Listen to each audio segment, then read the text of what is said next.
किसी को प्रणाम करते हैं, उन्हें नमस्कार करते हैं या हमें कोई प्रणाम करता है तो अनायास ही हमारे मुंह से निकलता है खुश रहो, गॉड ब्लेस यू, सदा सुखी रहो।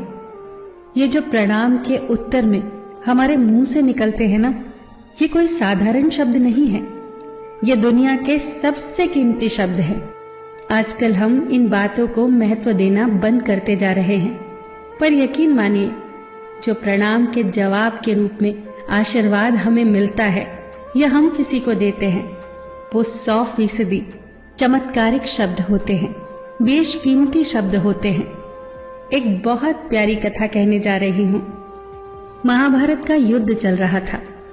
एक दिन दुर्योधन के व्यंग से आहत होकर भीष्म पितामह यह घोषणा कर देते हैं कि मैं कल पांडवों का वध कर दूंगा। इस घोषणा का पता जैसे ही पांडवों को चलता है तो उनके शिविर में बेचैनी बढ़ जाती है।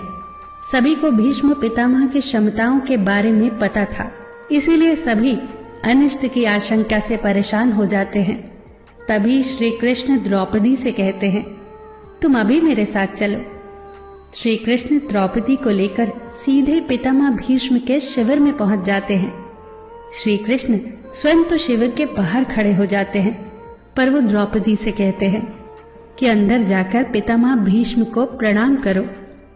जैसे ही द्रौपदी ने शिविर के भीतर जाकर पितामह भीष्म को प्रणाम किया तो पितामह भीष्म के मुख से द्रौपदी के लिए ये आशीर्वाद निकला, अखंड सौभाग्यवती भव। जैसे ही ये आशीर्वाद उनके मुख से निकला, उसी क्षण उन्हें स्मरण हो आया कि आज ही तो उन्होंने पांडवों के वध की घोषणा की थी और स्वयं ही उन्होंने द्रौपदी को अखंड सौभाग्यवती रहने का आशीर्वाद दे दिया।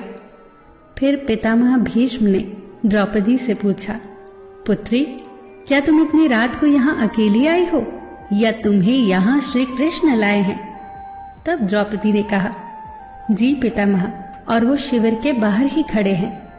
शिविर से बाहर निकलकर दोनों ने एक दूसरे को प्रणाम किया और पितामह भीष्म ने कहा, मेरे एक वचन को मेरे ही दूसरे वचन से काटने का काम केवल कृष्ण ही कर सकते हैं। शिविर से वापस लौटते समय श्री कृष्ण ने द्रौपदी से कहा, तुम्हारे एक बार जाकर पितामह को प्रणाम करने से तुम्हारे पतियों को जीवन दान मिल गया है।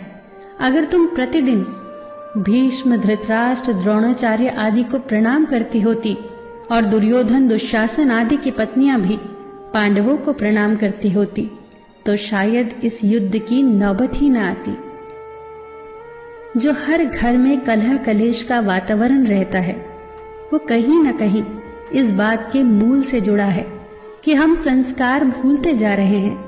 हम जाने अनजाने अपने बड़ों की उपेक्षा करने लगे हैं। याद रखना कि हर चीज पैसे से खरीदी नहीं जा सकती, और ये भी याद रखना कि हर बात का जवाब गूगल से नहीं मिलता। उसके लिए बुजुर्गों के पास भी बैठना पड़ता है। शरीर की खुराक के साथ साथ हमारी आत्मा को भी खुराक चाहिए, जो संस्कारों से हमें मिलती है। हम भूलते जा रहे हैं आशीर्वाद के महत्व को। आशीर्वाद एक कवच की तरह होता है जो हर बाधा से हमारी रक्षा करता है। कितनी सुंदर बात कही है किसी ने। प्रणाम अनुशासन है, प्रणाम शीतलता है, प्रणाम आदर सिखाता है, प्रणाम से सुविचार आते हैं, प्रणाम झुकना सिखाता है, प्रणाम क्रोध मिटाता है, प्रणाम आंसू धो देता है, प्रणाम अहंकार मिटाता है, प्रणाम हमारी संस्कृति है। आप सभी को मेरा सादर प्रणाम।